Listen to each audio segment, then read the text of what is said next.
MNCs may encounter weaker institutions, less stringent regulations, and fewer checks and balances. This can create opportunities for MNCs to operate with greater freedom and maximize their profits.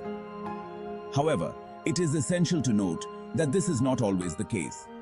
Many developing countries are actively working to attract responsible foreign investment. They are implementing reforms to improve governance, strengthen institutions, and protect the rights of workers and the environment. Case studies.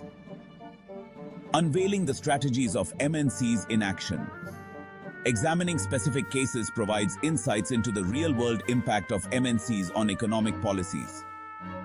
The case of Apple's operations in China illustrates the complex dynamics at play.